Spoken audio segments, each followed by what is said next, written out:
Hello and welcome to the Morningstar series, Ask the Expert. I'm Emma Wall and I'm joined today by Morningstar Investment Management's Dan Kemp to talk about 10 years on from the global financial crisis.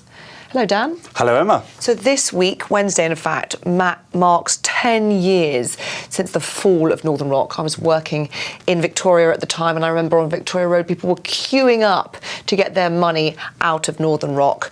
But before the bank crashed, sentiment was pretty positive. We had no idea that around the corner disaster was about to happen. And there are similarities with that sentiment with how investors are feeling now, aren't there? Well, that's absolutely right, and I remember it well as well.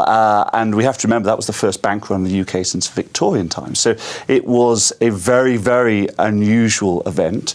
But it tells us that you not only don't know what's around the corner when bad things are happening, you don't know what's around the corner when anything's happening. That's why forecasting doesn't really work in investment.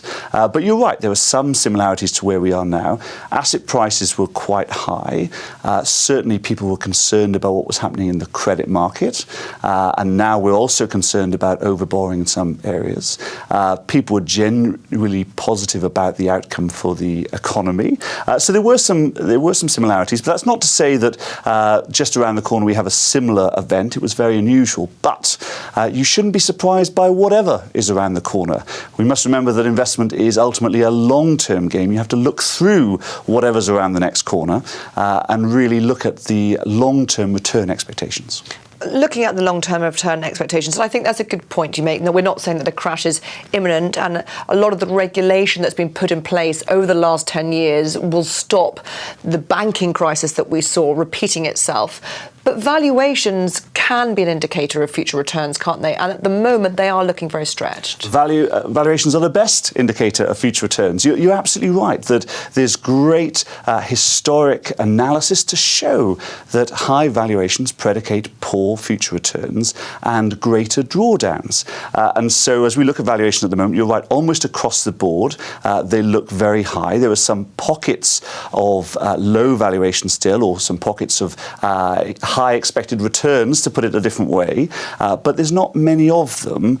And so as we look forward, you really have to think that there are two options. One is that we'll have low expected returns, unusually low expected returns over the next 10 years, or that this time it's different. And it's really up to every investor to make that decision about whether they believe that this time we're not going to have that same sort of cycle, or, and this would be our view, that we will have continual cycles. And at the moment, assets are expensive. And let's say that you're right. As Gordon Brown famously said, he wanted to put an end to boom and bust, and then promptly there was boom and bust.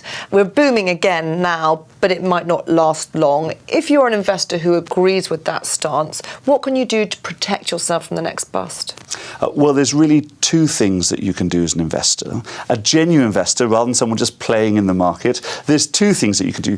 One is that you could reduce your exposure to these expensive assets. That's what a value investor would do. But if you're going to do that, you need to remember two things.